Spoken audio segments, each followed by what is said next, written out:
Just one more game, folks. Just one more game. Embarrassed again. Welcome back to Kevin's Corner. I'm Kevin Bowen. Eddie Garrison is with me.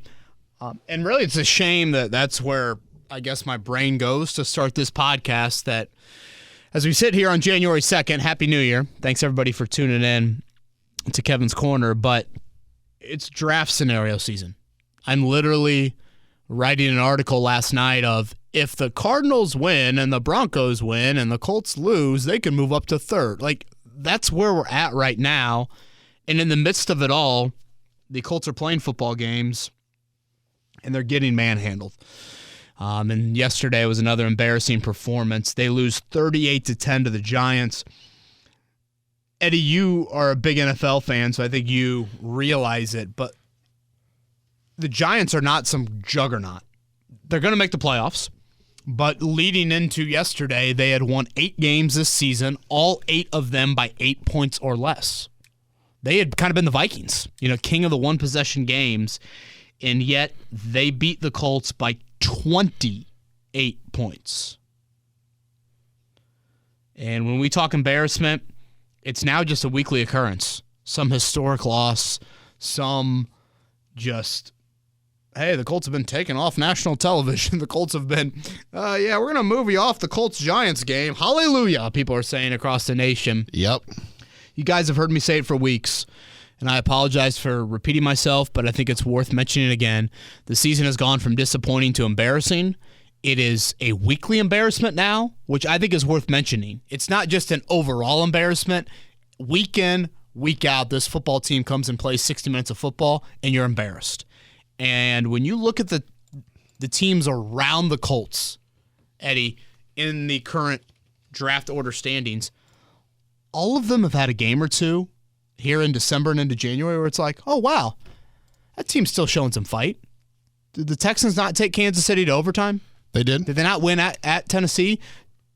Seemingly every week. I know it's not every week. It wasn't Sunday. But Justin Fields and the Bears have been a pretty competitive team. Yep. You saw the Rams, get a big win over Denver. Hell, Denver almost beat Kansas City. I know. I was hoping for it. Yesterday. I was sitting there. I was like, come on. Seriously, in that late 1 o'clock window, you had Arizona and Denver both in positions to help you out. Neither did. But again, what I'm getting at is, you're like, damn, come on. Finish those games out. Come on. Which is a shame, again, that's where our minds are at right now. But I think if you're Jim Irsay, how does this stuff not just grow and all of a sudden the simmer becomes a boil and the boil is now, all over the stove? Like, I mean, how does it not get to that point? Because his words publicly are not there. But the actions of his football team, boy, the Jim Irsay I know, that would be really, really pissing me off. So I know it's long-winded to open up. Eddie, good to see you again. Nice to see you. It's been almost a whole year since we've last spoke. Look at you. You were ready. I had to pull the card. That should be the dad joke that I should be using. Yeah. On that note. I always say this about vacation, and I did the show Monday, Tuesday from down in Florida, and then took some time off. I try and find the balance of a little bit of work to just kind of stay in the flow of it, but then also get some family time. I'm a big routine person, though. Oh, I can see that. Huge routine person, and I absolutely love what I do for a living. Absolutely love it. So I woke up today, even though Max was feeling under the weather last night and was up quite a bit, like energized, ready to go. And then I'm driving in, I'm like, I have to work with dude. Jake. Well, trust me, that was part of it. No, I think to myself, dude, in 20 to what? 20, I don't know, let's say 20. In 20 NFL markets today, they're debating the playoffs. They're talking about Week 18 scenarios. And here, we're going to have the same conversation that we've had now for several weeks. The Indiana Pacers? Well, we could certainly talk Pacers. And I do think we have a Pacers Twitter question. We do. I saw that. And I like the little bone you threw me there to talk a little bit about my Sirs. And for those that don't know, Eddie Garrison produces every Pacers radio broadcast here, as we are the Pacers flagship station. It just is a reminder of how different and foreign and unusual of a season this is. Again, it's the most disappointing season in Jim Irsay's ownership, which dates back to the late 90s, and it's the most embarrassing season as well. I guess a couple thoughts just on yesterday, Eddie, before we get into it. little big picture stuff. The more I watch this football team play, some thoughts pop into my head. One, is Jim Irsay at the root of all this? Jim Irsay decided to interject when the Colts were 3-3-1, demand the benching of Matt Ryan. They're 1-8 since then. The benching of Matt Ryan was followed by the firing of Marcus Brady the next week and the firing of Frank Reich 2 weeks later. Again, they're a 1-8 football team since Jim Irsay said that. Remember his tweet after the Raiders game of, you righteous fans that criticize, it's just win, baby, or I'm paraphrasing. Something like that, yeah. They're 0-6 since that tweet. That's a thought. My other thought when I continue to watch this product week in and week out, when has it become more of a reflection on personnel than anything? Yeah. Is this just a poorly constructed football team? Is this just a bad personnel? And I'm mainly talking about the offensive unit. That's a thought that I've had. And then lastly, what has Jeff Saturday improved? That's something I was going to ask you. Jeff Saturday's thrown into a pretty awful situation. Not a lot of room for success, but you look around the NFL, you look around any sport, again, there's the glimmer of an interim jolt at some point. Steve Wilkes in Carolina. Last year, Rich Bisaccia, obviously, with the Raiders last year. And I pointed out those teams that are bad, that have had moments here in December and January earlier. The Colts haven't sniffed that, of having those sorts of moments. And Jim Irsay made it very clear when he hired Jeff Saturday, he was not going to fire Frank Reich just to fire him. He wanted Jeff Saturday. And Jeff Saturday walked into this situation, and he wants this job permanently. So when I hear those two things, I think to myself, we have to evaluate. Yeah. Like, you have to look at this product and look at it with some sort of microscope. You can acknowledge, of course, again, the situation was awkward, but also sit here and say, this team has gotten worse under Jeff Saturday. Yes. So those are all just kind of thoughts that were running through my head. We will briefly, I guess, get into what I didn't like and what I liked from Sunday because I am a man of repetition, and this is what I promised you on the podcast, so I'm going to deliver, or at least attempt to deliver. Obviously, the Twitter questions are pretty big picture. We'll stick to just one pod this week. And then, Eddie, when we do this pod a week from today, that'll be Black Monday. Let's go. And or boo. We'll see where the other openings are around the league. Right now, there's 3 of them: Indy, Carolina, and Denver. In terms of the Chris Ballard situation, technically there's no announcement that needs to be made. He's under contract. Mm-hmm. I mean, and it's a GM. It's not like, we'll hear from Ballard at some point after the season. Maybe. But I assume. But it's not like you're going to get some grand statement. Who knows? Maybe Irsay will talk after the game on Sunday. We'll have to see how all of that plays out. But unless you got anything else to add, let's just get into what I didn't like from yesterday. The only thing I have to add here is, you talked about it briefly on Jeff Saturday and getting worse. The offense has looked anemic. I don't think they can score on Center Grove's defense here. Anemic is a great word to use. Everything about it, and the excuse of, we're short-handed. I don't care. These are professional athletes. How much coaching could they possibly need? Well, Eddie, and it's not just again, short-handed, you're losing a game by 3 points. Right. Or you're scoring 17. You're offensively, you're not even producing any semblance of consistency whatsoever. Bobby Okereke gives you that punch out yesterday, and I'm like, here's the Colts, great chance. 3 plays, 1 yard, Chase McLaughlin, 48-yard field goal, and he proves that he's human, and he misses one. That's just kind of where you're at right now as an offensive product, and it's unbelievable to watch just the amount of, and I guess let's just get into what I didn't like. I assume I told you let's start off with the offense. What offense? Well, yeah, touche to say the least there. When you watch Nick Foles early on in that game try to attempt passes, just the suffocation and the lack of separation or the lack of some sort of clean air around your pass catchers when Foles is trying to throw the football is unbelievable. Unbelievable. And that was apparent all throughout yesterday. Of course, the interception that Foles threw late first half was an equally horrible decision and throw, and that thinking he could cash that or write that check. And that was a pick six that obviously put the game away for good. And then Foles, which a very ugly incident there, him getting hurt and laying there in pain. And by the way, that play to me, as it's probably a little sick that my mind went there a little bit early after the play, but I thought to myself, this is why you bench Matt Ryan, because that could have been $17 million laying there on the turf with him not passing that physical for 2023. So this is why I've been probably yelling to bench Matt Ryan. And by the way, no Matt Ryan on Sunday. And that's me saying that. That's not me knowing what the Colts are going to do.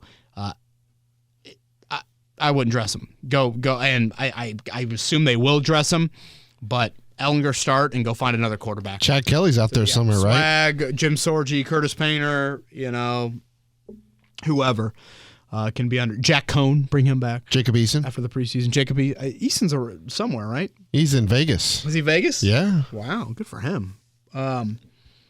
So, yeah, the offensive effort, I mean, I guess Zach Moss had a couple nice runs, but again, this passing game, dude, it's so painful to watch it unfold. You eventually got in the end zone, and that ended the streak of, 30 drives without a touchdown, spanning nearly 9 quarters. And it's the first fourth quarter touchdown since the Raiders game. Late third, right? Pittman was in the fourth. 2 minutes ago in the third.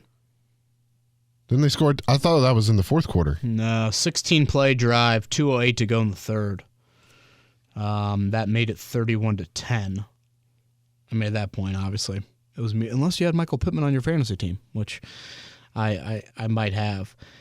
So that's where you are right now offensively. I would say the other thing I was disappointed by, Eddie, was the run defense. Gosh, was it 5.9 a carry? Barkley's 4.8. Matt Breida's 6.6. So even if you take out the Daniel Jones 11 for 91, typically the Colts have been really good at stopping, traditional downhill running attacks, and they were not that yesterday. And then Daniel Jones, the ability to make some plays outside of the pocket. You guys have heard me say this for years now on the podcast, but just did you watch Sunday Night Football last night, Eddie? Bits and pieces. You see Kenny Pickett to Najee Harris to win the game? I did not see that one. The eventual game winner. I did not see that. If you watch the highlight of that, it's a quarterback that has the ability to make a play with his legs. They don't need to be Lamar Jackson, but the Colts' next QB has got to have the ability to be mobile, to extend to some degree. Daniel Jones is a pretty good runner. Luckily, college football produces more and more of those year in and year out, but that was something that I wanted to sneak in there. The 4th and 1 decision early in the game, I probably just would have gone for it there. I also would have just taken the delay of game, at least try to draw them off sides. I mean, what's the difference between a 23-yard field goal and a 28-yard field goal? Yep. And then again, from a defensive standpoint, I just feel like that unit's starting to crack. And it's a bit understandable that group is starting to crack. But I was disappointed. I don't look at the Giants as some juggernaut, and I guess, 31 of those points comes from the offense. But I expect them to be a good run defense team, and they were not that. So that is what I didn't like from yesterday. I said on the midday show, I think this was Friday on the Fan, I had the feeling that this game would just go sideways, and Brendan and Jimmy brought up the point that's like Nick Foles is always good for one win, and if there's a win out there, this could be it with the pressure of, the Giants having to win, and then I'm just saying, like, guys, I mean, this offense, how can you rely on them to score points? Like, you just can't bank on this offense scoring points enough to win. Yeah. It's been the case all year, and especially under Saturday. When I think I predicted, I forget what my exact score prediction was, like 27-16, 23-13. I had 20-6. I didn't think the Giants offense would be able to put up 31. Right. I was with you on that part of it. Obviously wasn't with you on the score. But literally where I'm at with the Colts right now is I just assume that Dallas Flowers will have a 50-yard kick return and you fall into points. Or, the Bobby Okereke punch-out where your defense is able to set you up into that sort of situation. But this offense, man, it is just so historically bad. I'm trying to look at my score. Yeah, 23-16. Boy, I was an idiot. Yeah. How about that? I was the high. Everybody had 16 or lower. Think about that. I mean, we're talking about an NFL team, and those are the scores that you are predicting. I find it fitting in a way, and maybe disappointing, Eddie, that each of the last 2 weeks you've had the chance to play spoiler, and you got 3. spoiled last season. Yeah, I guess the Vikings as well. That is a good point. You look at last year, you got spoiled by the Raiders and the Jags. Yep. And your chance to play spoiler, which each of these 3 games now, and specifically I was only looking at the last 2 weeks, and it's 58-13. Yeah. In those 2 games. So, and again, you can throw in the second half of the Minnesota game. And I feel so bad for Bobby Okereke and Zaire Franklin and Rodney Thomas to a degree. Those 3 players yesterday were the only 3 players that gave a blank. Yeah. And played until the very end of the game. Everyone else quit defensively. They just quit. And I guess for what I liked, Eddie, let's go here. I'm glad you brought those names up. I just want to mention a few names that pop into my head as guys that I'm going to look at the end of the year and think, you know what? Pretty good. Or job well done. That they deserve some sort of commendable effort for what they did in 2022. You brought up Franklin and Okereke. Couldn't agree more. I'll throw Grover Stewart into that mix. It hasn't been a perfect year by any means, but just the fact that he's been able to put on a helmet every week, Eddie. Paris Campbell. I'd throw it there. How about the one deep ball they got to him? I know. That was a little, and I actually liked that situation where they left Mo and I think it was Zach Moss both in the backfield to block. Nick Foles took a shot there. I'd throw Rodney Thomas into that group. Rodney McLeod. I know that you mentioned Thomas earlier. I'd throw Stephon Gilmore into that group. Chase McLaughlin into that group. Is that where I stop? Yeah. I mean, shit, yeah. I mean, who else? Quiddy's had flashes, and so has Dio. Yeah. Maybe it's based off where they were drafted just a little bit more. Yeah. If I'm going to make a category of guys that I've been really, really impressed by, again, for a variety of reasons, I will mention those names. So one more game left. You got anything else to add before we get to Twitter questions? I do. I thought this was a little bit odd. After the Minnesota game, we didn't have a chance to do a pod, I don't think. I can't remember. Chargers game. Chargers. We didn't have a chance to do one. But I don't know if I forgot to bring this up after the Minnesota pod or what the case was, but the release of Afadi Odeniabo. Yeah. That seemed a little odd to me. Do you have anything behind that? It was odd. I do not have anything concrete from what I've somewhat gathered, like a little bit of stuff off the field. Okay. Now, did he get picked up? I don't know. Tampa? For some reason, Tampa is kind of popping into my head there. So, yeah, that is it was not due to the penalty at the end of the game, for what it's worth, the Minnesota game. But I did think that was a little bit odd. And yes, Tampa. yeah, and then didn't they cut Curtis Brooks off the practice squad? You typically don't see that. Draft pick and cut off the practice squad. So, yeah, it's been odd. And you guys have heard me say this before, and I brought it up a little bit earlier in the pod. At some point, isn't this personnel driven? Eddie, where are Chris Ballard would be the first one to tell you, roster building is 12 months out of the year. You can find answers at any point during the season. Name one outside the building acquisition that has helped you. Grant Stewart. September, October, November. Yeah, I mean, seriously, it's just unbelievable where you're at right now. So 4-11-1. Again, to run down the draft order scenarios, Eddie, because welcome to the reality of the Colts in 2022. You are currently 5th in the draft order, all right? And they can't move back, correct? They can only move back to 6th if the Rams were to lose and the Colts win. They would fall to 6. So you could be 3, 4, 5, or 6. The way to get up to 3 or 4, to get up to 4, it would be the Cardinals or the Broncos winning in Week 18. Cardinals have the 49ers, Broncos have the Chargers, and the Colts lose. If both of those teams, Cardinals and Broncos, win and the Colts lose, then they would climb to 3. Any other result, they would stay at 5.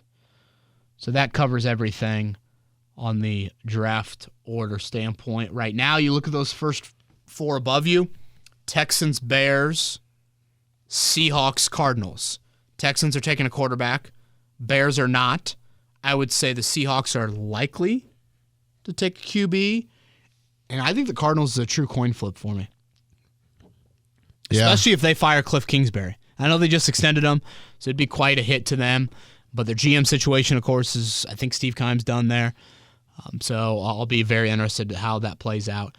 All in all, we'll get into C.J. Stroud and more. Do we get questions about Stroud? I don't think so for this one. Not this pod, yeah. Not this pod. Let me just interject here quickly about C.J. Stroud. I thought what impressed me the most Eddie Saturday night, and unfortunately this is a knock on Bryce Young, who I really, really like. Really, really like. C.J. Stroud answered questions Saturday night that Bryce Young can't answer. What's the biggest knock on Bryce Young? His height. He can't answer that. He can't change that, I guess would be a better way to put it. The biggest issues with C.J. Stroud entering Saturday was things are too perfect around him. You don't see him in enough chaos to see what he can do, to see him be a creator. We've had the Dane Brugler audio on this podcast. Think creator, not passer. Yep. We're talking about quarterback. That dude created his ass off on Saturday night. And when you watch him run, the dude ain't Jacoby Brissett. He's athletic. He's not Lamar Jackson, but he can move, and he showed that on Saturday night. He delivered. Kirk Herbstreit mentioned this on many occasions. I was so impressed by his body language. Yes. I just felt like he looked like a guy a la Justin Fields, I remember against Clemson a few years ago in the semifinal game. That moment was not too big for him. And again, I've watched a lot of Ohio State and a lot of Big Ten football. I'm not used to seeing Stroud look like that. So I was extremely impressed. And if you look at the quarterback situation right now with the draft, again, sitting at 5, that might be the third quarterback. The good news is you can still move up. And the good news is, again, you got Chicago sitting there at 2. And you've got to go get the guy.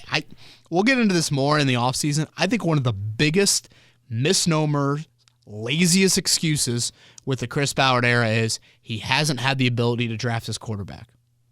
We'll go over this on a offseason pod, Eddie, but look at what Baltimore did to get Jackson. Look what Kansas City did to get Mahomes. Look what Buffalo did to get Josh Allen.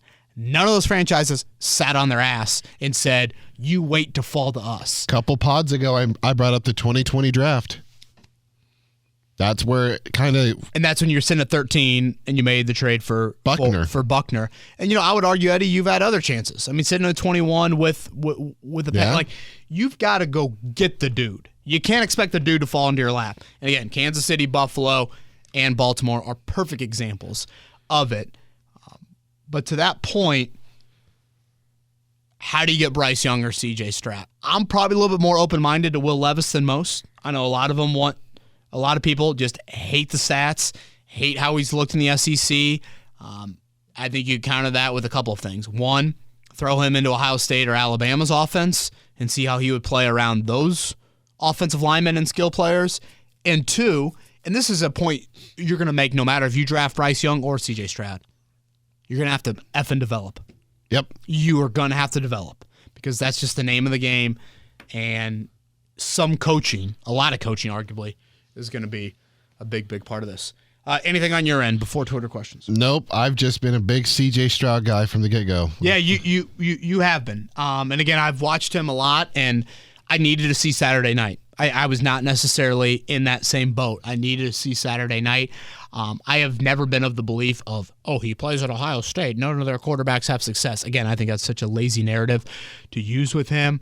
I really liked what I saw. Now the question becomes, was that one game on a big-time environment, so it means even more? You can look at it glass half full, glass half empty, depending how you want to. But I really like Bryce Young. But this will be some of the debate, some of the combo we'll have here over the next few months.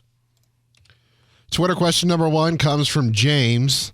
KB, with all the insanity and instability that have been caused by questionable at best decisions, is it time to seriously consider moving up the timetable for one of the Jim Irsay daughters to take over in ownership? Let Jim go live out his rock and roll fantasies on his own. I've been a fan since '96, and this season is beyond painful. James points out how long he's been a fan. I guess ironically that kind of pairs up with when Jim Irsay became the sole owner. And as I've said numerous times, it is the most disappointing, most embarrassing season in that 25-year ownership.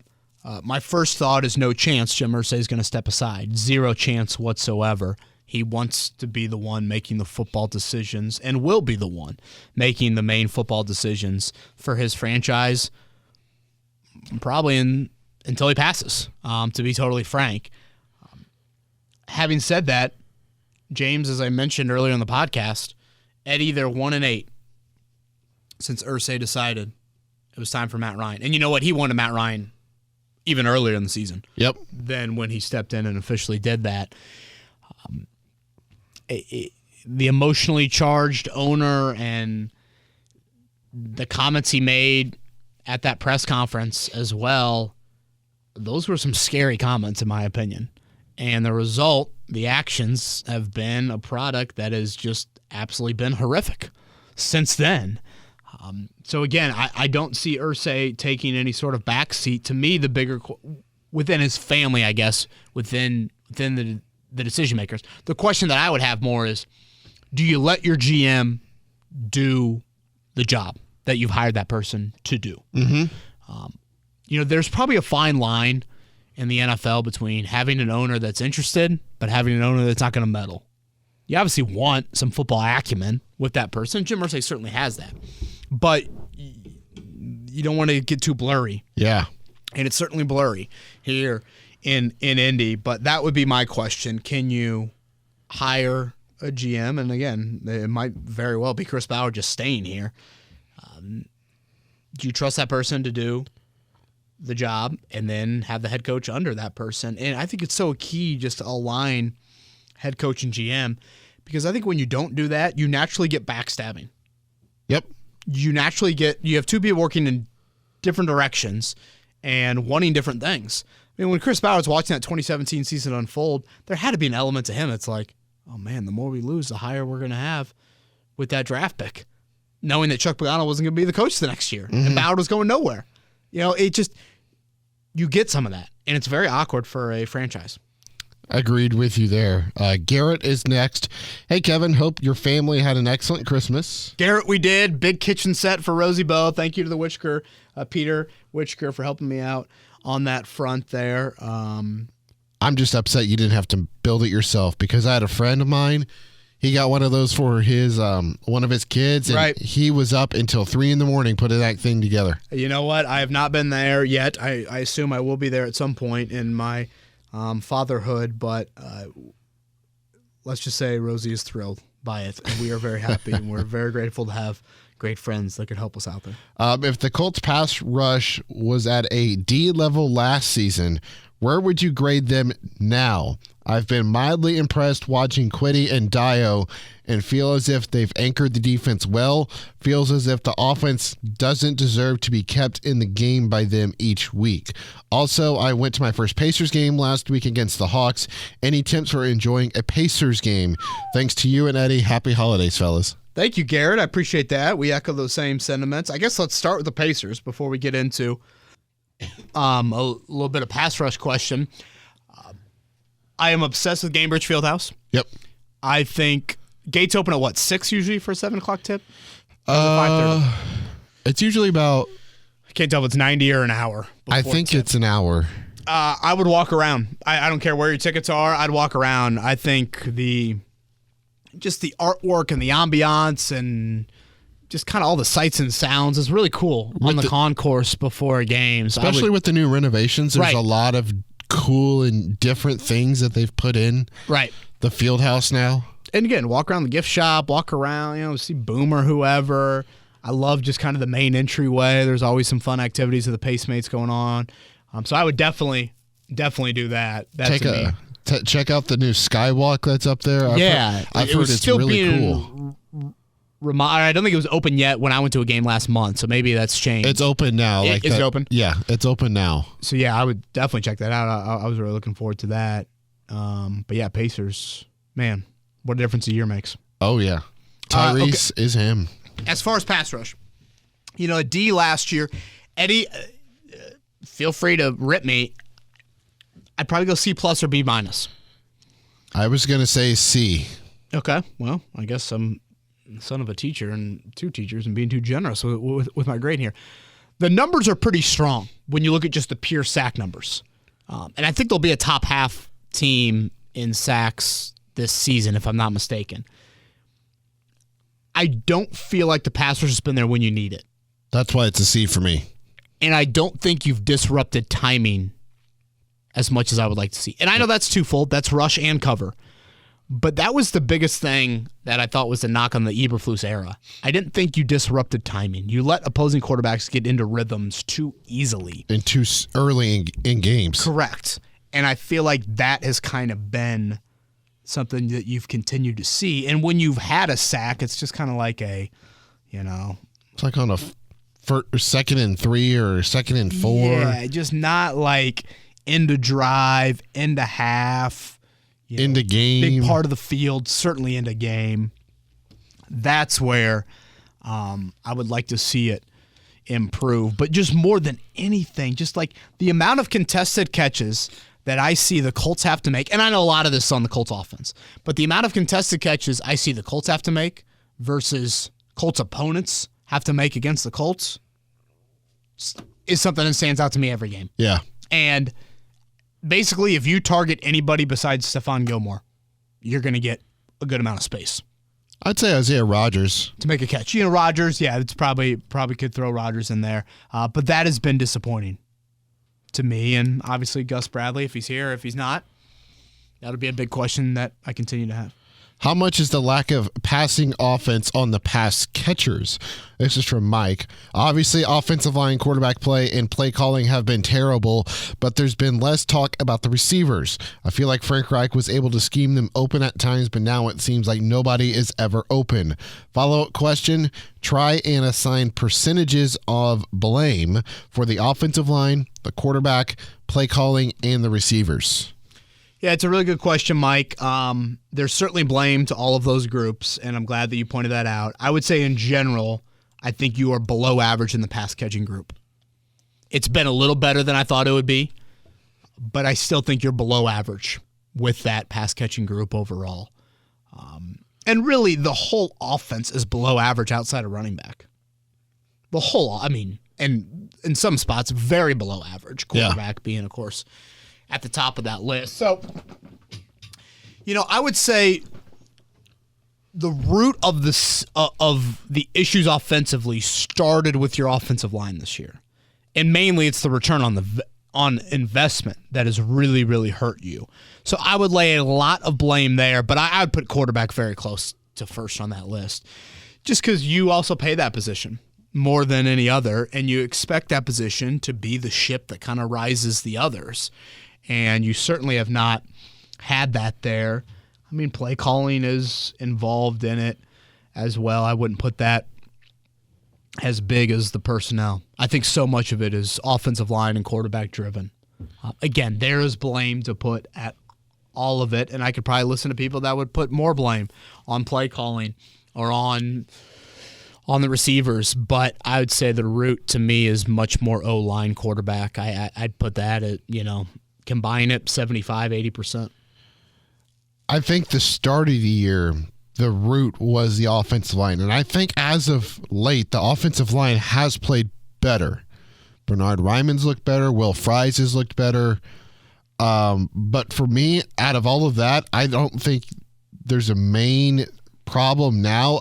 And to me, the biggest one that stands out is the play scheme itself. You're asking players to do things that they don't succeed at. Like an Alec Pierce, he's not a guy that you run in the intermediate to short passing routes. He's a guy you need to get the ball down the field to.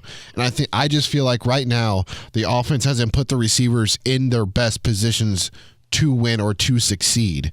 You're not getting Paris Campbell involved on those crossing routes over the middle of the field and letting him do whatever he wants with the ball in his hands. Yeah, I would agree with that, Eddie. I think your pass catchers right now are a lot of one-trick ponies. Agreed. That too, yeah. And I think that kind of hurts you. You pretty much know if you're opposing member of a secondary, you line up across of Pittman, Campbell, Pierce, you know what they want to do. Yeah. And if you take that away, that can obviously neutralize a whole lot. But again, I just say in summary, you're just so below average at pretty much everything offensively. And the scheme is right up there. I mean, I think it's a scheme that lacks creativity. You watch a lot of opposing offenses throughout the year, and it's not like the Giants have got some, great household offensive names, skill. yeah. I mean, their wide out and tight end group is, arguably the least known in the league. But just the fact that, like, Daniel Jones can run, and then with what they have with Breida and Saquon, those three, they can do a lot of creative stuff. Yeah. With those three, from a read option standpoint to having both in the backfield together, they can do some stuff. And the Colts just don't have that, or at least don't attempt to do that. Like, I thought, again, Matt Ryan can't run, but I thought to myself, with a Hines and a Taylor, you can do some of that stuff. It's not to the full extent, but you could. Yeah. I just never felt like that they did. Yeah, and like when you watch some of these other offenses in the league, you watch like Tom Brady with Chris Godwin, or Just watch San Francisco. I mean, San Francisco is beautiful to watch. or San Francisco, for example. You see a lot of matchup based driven wide receiver cornerback lineups that play callers go for, and then you see a lot of these receivers have choice routes or option routes. They can go inside, they can go outside, and I feel like that element just isn't there where the receiver can, get off the line of scrimmage and then choose which way he wants to go against that defensive back. And I feel like everything right now is just so clogged up, and there's no spacing for the receivers to get open. No one strikes fear in a defense. No one. No one for the Colts strikes fear in an opposing defense, and that's a huge, huge issue. Gonzo is next. Hey, Kevin and Eddie. Love this name, Gonzo. Hey, Gonzo Kevin and Eddie. Bowen. If we have a third, we might need to go there. Unisex. I don't care, girl or boy. Hey, Kevin and Eddie. What a mess. The Jags being in the hunt for the AFC South, being the last nail in this season's coffin. I was wondering if Chris Ballard decides to leave this ship come January, or Jim Irsay decides this for him, what happens to high-profile names like Ed Dodds and or Morocco Brown? There have been general manager rumors regarding both in past off seasons. What is your take here? GM Dodds would seem like a good solution, or is he/his philosophy somewhat too similar to Chris Ballard? Always and again, superb job on the podcasts. Keep it up. Gonzo, thank you for that. Happy New Year. And Happy New Year, of course, to all of our listeners out there. I know I've said this probably a couple times here in recent weeks, and I've had people reach out to me and be like, Kev, I'm sorry I haven't been able to listen to the podcast. I just can't take it anymore. And I get that. But appreciate you guys that continue to tune in, and just kind of the ebbs and flows of fandom. But this is where we're at right now. Okay, as far as, I guess first, Eddie, I want to mention what's happening Saturday night. Jacksonville and Tennessee playing for the AFC South crown. Did you see the stat? It'll be the first time in NFL history you'll have a division winner that's lost 5 straight games in a year. Nope. Both of those teams have lost 5 straight. Tennessee currently 6. I wonder what the odds were earlier in the year for Jacksonville to win the AFC South when... Yeah, it's a great point. When Tennessee got off that good start. Yeah. So, again, it's just a harsh reality of where you're at. Now, as far as the GM internal people, I'm not going to lie to you. I think it's hard to know exactly what like an Ed Dodds, Morocco Brown exact philosophy is, or really any GM candidate around the league. I think it's a little bit easier to do that with head coaching candidates than that is to GM candidates. I was talking with someone last week who has played a big, big part in the Colts roster building with Chris Ballard. And this person was mentioning to me like, I understand it hasn't been perfect, but I also understand if Chris Ballard's voice is muted in any way, he could see Ballard walking. And I know there are a lot of Colts fans out there that might like that. But I think that is something just, I'm not saying like keep an eye on it necessarily. I'm not acting like there's like 100% validity that's going to happen or anything like that. But it's something that you guys heard me talk about the Tuesday after the press conference of firing Frank Reich of, man, if I'm Chris Ballard and I trust my resume, I might say, see you later. I get it. The financial security and the fact that your family's here is a big, big part of wanting to be here long term. But, if you're thinking about your professional future, that is something I think to keep an eye on there. So I'll be really interested to see just how the Colts handle this. I continue to think that Jim Irsay will bring Chris Ballard back. The only reason I give pause to that, Eddie, is this. When I asked Irsay that question at that press conference 2 months ago, Michael Jordan? He could have gone two ways. He could have gone, we need to evaluate everybody in our organization. It's a time that we're not used to in this franchise. I'll continue to evaluate Chris, and we'll see what happens. Or he could have gone the Michael Jordan route, and he went the Michael Jordan route. The other side of that is, when you heard him, was it ESPN? Yeah, with Michelle Buck. He sat down. Reluctantly. Irsay sat down with Michelle Buck after the Vikings game, before the Chargers game, and had that sit down before Monday Night Football and mentioned that he reluctantly gave Frank Reich a contract extension and backed Chris Ballard, said he would be the GM in 2023. What has happened since that game? Oof. You've lost 20-3 in your own building on Monday Night Football, and then you lost 38-10 in New York City last Sunday. So that's 58-13, again, doing that math. And I'd call both of those performances in their own individual ways embarrassing. So you've had two more embarrassing performances. Yep. That is the one thing. Like, if you want Ballard and Saturday to be gone and you care about draft position, you need to cheer for 31-0 inside your own building on Sunday, Texans over the Colts. And I get that goes against fandom 101 for whatever, 90% of fans. I don't know, maybe it's not that high right now. But that goes against a lot of what people want to cheer for. Totally understand that.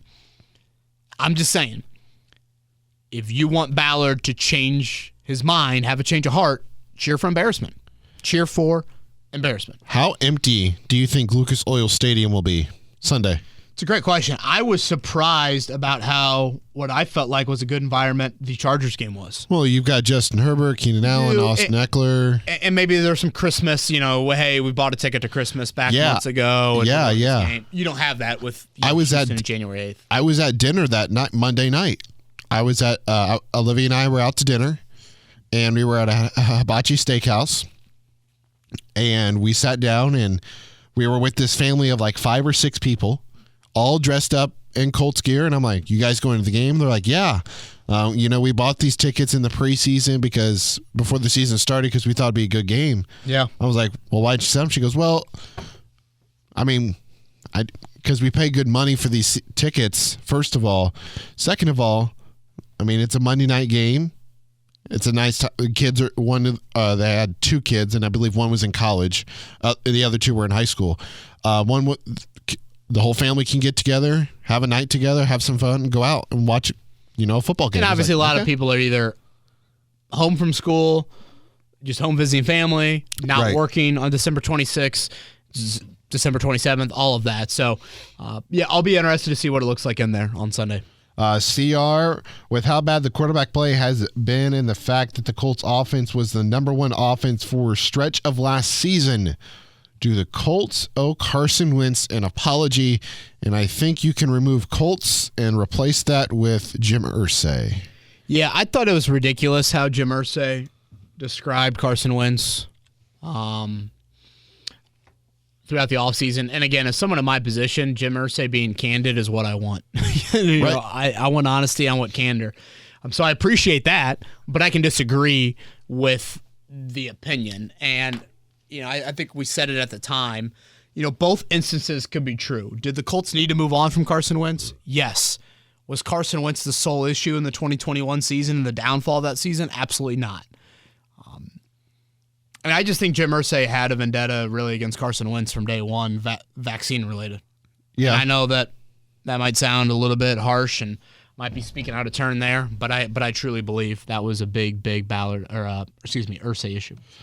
Creighton, do you believe this is the best Colts front four since the Mathis and Freeney days? All things considered, I don't think we have ever seen this much consistent pressure, even with our offense not giving the defense any hope.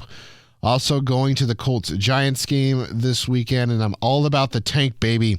Am I the only fan hoping we don't win another game this season? Creighton, I can say no. Well, Creighton, you got your wish, man. How about that? Being in the building and... I wonder if he was 1 of 14. By the time he probably submitted this, I don't know if he was... It sounds like he was going on his own and did not go on the Irsay jet. Very cool that Jim Irsay did that, by the way. Sending some people to New York for that game. It is this the best front four since Mathis, Freeney? There's probably some truth to that. Again, the lack of a consistent pass rush in critical moments worries me. But, Eddie, when have the Colts had a great consistent pass rush in the last decade? It's not like they have. One thing I did want to mention here, I guess, is the Yannick Ngakoue situation. Yes. So Eddie gets... Very weird.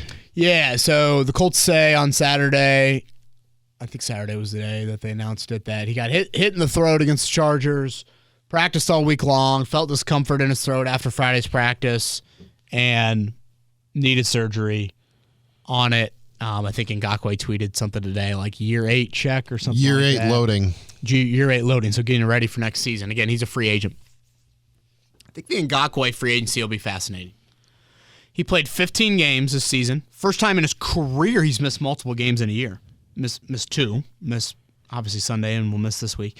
9.5 sacks. So those numbers, 15 games played, 9.5 sacks. They've been achieved by a Colts defensive end twice since 2013. Eric Walden, and Justin Houston.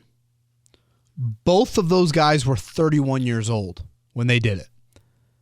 Ngakoue's 27. Did Ngakoue have the most impactful 9.5 sacks you've ever seen? No. Definitely not. But he suits up, and he hovers around double-digit sacks every year. And he's 27, 4 years younger than Walden and Houston. Yeah. If you just look at that, don't you have to re-sign him?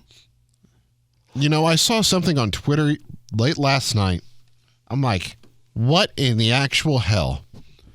Somebody is putting out there that the reason behind Ngakoue's injury... Oh, I did see this. Him and Nelson got into it? Yeah. Yeah. I have not heard that. Again, admittedly, I was out of pocket late last week. I had not heard that. I guess my brief thoughts on that were Friday practice is usually pretty subdued from a physicality standpoint. Exactly. For what it's worth, Ngakoue is not going up against Nelson. It's more of a Bernard Ryman thing. I know Jeff Saturday's done a little bit more ones versus ones in practice, but I don't think it's something like they do, snap in, snap out. And it just seems like, KB, the last couple of weeks there's been more of those kind of... Wasn't there like a Deion Jackson rumor about him and Jeff Saturday getting into it? And Deion Jackson, I believe, said that was not true at all. Yeah, I mean, if that were the case, they got in a fight, would you have some sort of punishment for Nelson? Right. Ngakoue issues? Again, as of Monday morning, late Monday morning, I had not heard of that. Jason, we have 2 left and maybe a third if I can sneak it in for time purposes here. I think I remember you saying that Chris Ballard watches the games from the press box. Is this typical for general managers? Has he done it through the season of drudgery? Yeah, he home games he's in his own, box, a little bit secluded from everyone. Visiting, rightfully so. I would be sure. If I were him, I would be. I always thought it odd. I'll never forget seeing Larry Bird in the middle of a purple out in Toronto one year during the playoffs, literally sitting section 12, row 10. I'm like, that's so awkward that the president of an opposing team has to sit there. But yeah, my seat, I think I mentioned this before, Mike Chappell and I, we're kind of the furthest down of any of the core writers on the beat. And I'm disrespect. No, I actually like it because it's closer to the 50-yard line. And I'm only 10 or 15 feet away from the visiting GM, which I always enjoy. So, Ooh. John Robinson and I were, 15 feet apart watching that Tennessee game. Oh, that's sick. Yeah, a couple of weeks back. So I always enjoy that. Now, you do have some GMs that sit in their owner's box anyways. So, a visiting GM might say, I don't want to be in the press box. I know Howie Roseman does that with Philly. Okay. Now, Ballard does not do that. Probably smart by him on that front there. But, yeah, Ballard is there. I've been... He's an emotional human watching a football game. I'll leave it at that. Ed Dodds is on the field during the game. I know Ed has always been a guy that he likes to see. I've actually talked with Chris about this. I found it curious that Dodds on the field. Dodds basically wants to see body language. He wants to feel the guys during a game, which I get that. And I know a lot of people have brought up, why is Carly Ursay on the sidelines during games wearing a headset? That is simply her trying to, I think, further kind of indoctor herself into the football side of the organization. Understand things. Yeah, I put zero like she's even more involved, or she's down there because Jim wants her down there and she's spying on whatever, some sort of conspiracy theory that's cooked up out there. She's at every practice. I mean, if you watch her training camp, she's very close by. Smartly, she's trying to, I think, get a little bit more of a closer look at what the organization, how the organization is being run on that side of the building. Yeah. She's been on so much of the business side of the building for a large part of her tenure there. So at some point, she's probably going to be the lead horse in all this. So, yep. I know she stands out on the sideline because obviously there's not a lot of women. But that is why she's on the sideline. Could she become the first female owner in the history of sports? Boy, I don't. There's got to be somebody, right? Is the Ford daughter? Isn't the Ford daughter in Detroit? If I'm not mistaken, I feel like at some point you would have had a family dynamic like the Ursay family has with their tree. For some reason, she is popping into my mind. I feel like the Bears at one point, was it Martha McCaskey? I don't know. I feel like the Bears were there with that. And I'm sure I'm forgetting some there's other been people. 4. Okay. Yeah. I feel like that's happened before. Last question that you have on our little rundown for the pod is from Vin. I'm going to throw one at you from left field after this. Okay. Hey, Kev. Thanks for answering my question. I appreciate it. I got so bored watching the Colts that I switched to the Pacers game. This got me thinking. Oh, when was the last time Indy fans have been more excited about the Pacers than the Indianapolis Colts? I've been a fan of both since the mid-2000s, and this is the first time that I can remember. Thanks. Yeah, Ben, that's a good question. Eddie, probably 2011 pops into my head. 2011, 12, weren't you making those runs with Paul? Obviously, yeah. You drafted Luck in 2012, so that quickly ignited, or reignited, I should say, some intense fandom there. Also, side note, can you believe he's been in the NBA for 13 years? Paul George? Yeah. Yeah. And he's really good at basketball. It doesn't feel like it's been that long. NBA players, when they announce how many years they've been playing, I'm always like, what? I mean, LeBron probably falls into that category more than anybody else. I know our market isn't necessarily, or I should say our listening audience, Eddie, to the podcast is necessarily as Colt Pacer-centric as we are, but I would assume there is, and I think based on the analytics I've seen, there's certainly more than, I think, 50-50 that are based here or at least have, roots to the Indianapolis area. So this is a relevant question, I think, to a section of our audience, and I hope the part of the audience that's not, they still find it relevant. A year ago, New Year's Eve, the Pacers lost on a game-winning shot to DeMar DeRozan. I remember that, the one-legged, very awkward, unbelievable shot by DeRozan, game winner. We had Chad Buchanan, for those that don't know, he's the Pacers general manager, on our radio show back in September, and he pretty much said that shot by DeRozan was kind of the nail in the coffin of the Pacers thinking that the previous era still had a chance. Yep. That was it. Confirmed, yeah. Yes. A month, I'd argue it probably should have been confirmed, months before that, maybe a year before that. But nonetheless, on that day, the Pacers said enough's enough. A month and a half later, they trade for Tyrese Halliburton. They bought him out. Buddy Hield, yeah. I know. We got to start throwing Buddy into that trade as well. They bought him out. They get the 6th overall pick. They draft Benedict Mathurin. And here they are, 20-17, a year later, and have real young pieces. I think something the Pacers have that needs to be acknowledged with the Colts is the Pacers have created real hope. Yeah. Bad teams in professional sports, they naturally get hope. You are given hope when you're a bad football team via a draft pick. Because you're bad, you have a high draft pick. The Houston Texans right now are going to be handed a piece of hope here in a week. You then have to create real hope with that, if that makes sense. Correct. You can't just say, here's the pick, we suck. Now you got to hit on it. And if you look at the Pacers, they took the real hope And they hit on it with Benedict Mathurin. And then you go back to the trade. I'd also like to say they hit on Andrew Nimhard, too. Sure. And then you go back and look at the trade, and that is a situation to where they created more hope as a franchise, realizing, hey, we've got some pieces that aren't working. Let's move them and try to get better. It's obviously easier to do that in the NBA than it is in the NFL. The NFL, so much of your hope is tied to the draft pick and hitting on the draft pick and a quarterback and hitting on that quarterback. That's where the Colts are at right now. I mean, the question earlier we had is I turned off the Colts to watch the Pacers. Yeah. You don't see many people do that often at all, especially when it's a 17-game schedule versus an 82-game schedule. Mm-hmm. I can watch the NFL team, or I can watch the Pacers 3 more times this coming week. I can't watch the Colts 3 more times this coming week. The Pacers had a fan base filled with apathy a year ago today. Oh, 100%. The Colts have a fan base that has a lot of apathy in it right now. How do you create real hope? How much of that is running it back with Ballard? How much of that is potentially running it back with Saturday?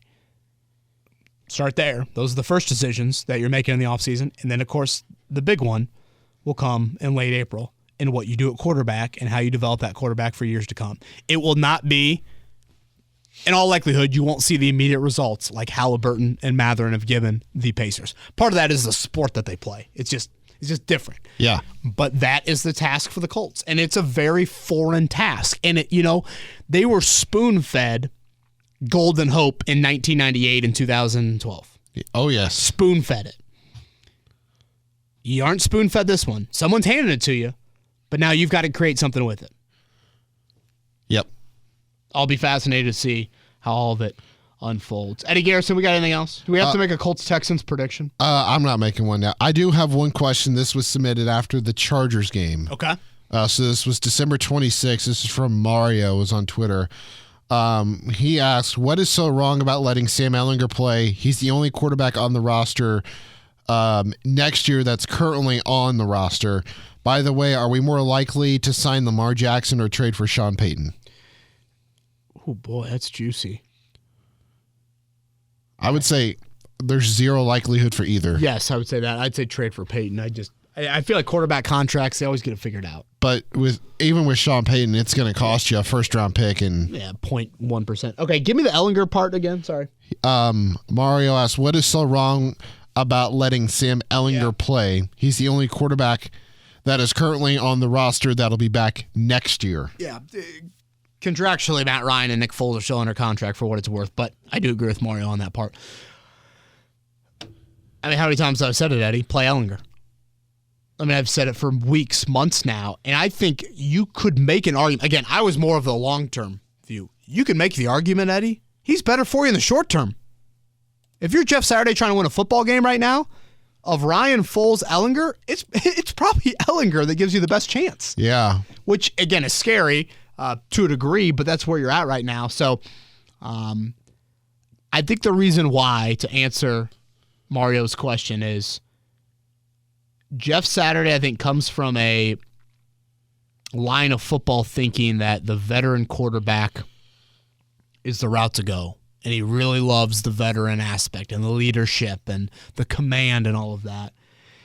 And I think you watch Sam Ehlinger in practice, you've been out to training camp. He's not going to wow you on a practice field. The arm is not going to wow you. His stature doesn't necessarily wow you. And I just don't think Jeff fully bought in. And again, Jim Irsay was going to let Jeff Saturday make that decision. So I think that's why you've seen the decision be that. This is one final thing for me. I asked this, Brendan and Jimmy and I were discussing this last week, and I brought up this question. You're the Indianapolis Colts, and assuming you take a quarterback in the first round with your top 6 pick for sure, your expectation is for that guy to be the franchise quarterback. Right. If you draft that quarterback and he does end up being the franchise guy, I understand why fans want to see Sam Ehlinger, but why do we need to know if he is a competent backup in the league? Like, back in the day with Peyton Manning, he took all the first team reps and he said, if I'm out, you're not winning. And I don't think people in Kansas City, certainly people in Cincinnati, and even to a degree in Los Angeles, with the Chargers, if Burrow, Mahomes, any of those guys are out, they're not talking about their backup quarterback or needing a backup quarterback. So I just don't understand.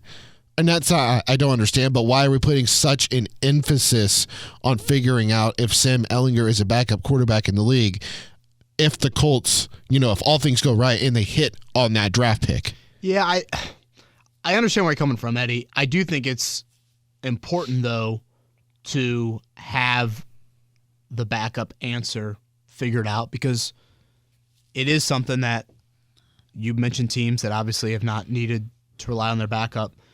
What about San Francisco? That would be a counter to that of a team that is still in the race because they have had a proper quarterback depth chart and have been able to handle it and withstand it. And a lot of it is more of like what happens in like a 1 or 2 game sample size. If a QB goes down, do you have a guy that you trust? And that's how I view the Ehlinger thing. If he is very cheap right now. I mean, he's going to go into year 3 on his rookie deal, and that's a really cheap contract. Yeah. Backup quarterbacks can get pricey. If you can get an answer of like, oh yeah, that guy can be a backup, then you just don't have to worry about that position. By no means am I saying long-term or anything like that. I hear you out on, good luck. Again, what is it? Chase Daniel and Brandon Allen. And I don't even know who the backups are in several of those areas. Yeah, you got them right, by the way. Of those cities that you mentioned. But it still matters to a degree. I'm not this one that puts an immense amount of stock in like, must go find veteran backup quarterback, and it's got to be McCown, it's got to be Fitzpatrick, it's got to be whoever. I'm a little bit more on the younger side of things, especially when your starter is aging. But I think that is part of it. The Ehlinger fascination has probably gotten a little bit too big, in this city, in this market. Some of that's probably Texas-driven, and like a lot of people watch him in college football, and he's a fun guy to watch play quarterback, especially at the college level, I would argue more than any.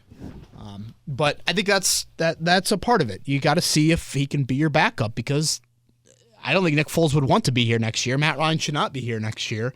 That's a question that you have. And if you can get a little bit of stabilizing force behind that starter, good on you. Last thing I'll mention, Eddie. This is me just asking kind of a rhetorical question, but it's a question I threw to Bob Kravitz when we had him on our show earlier today. In the next week plus,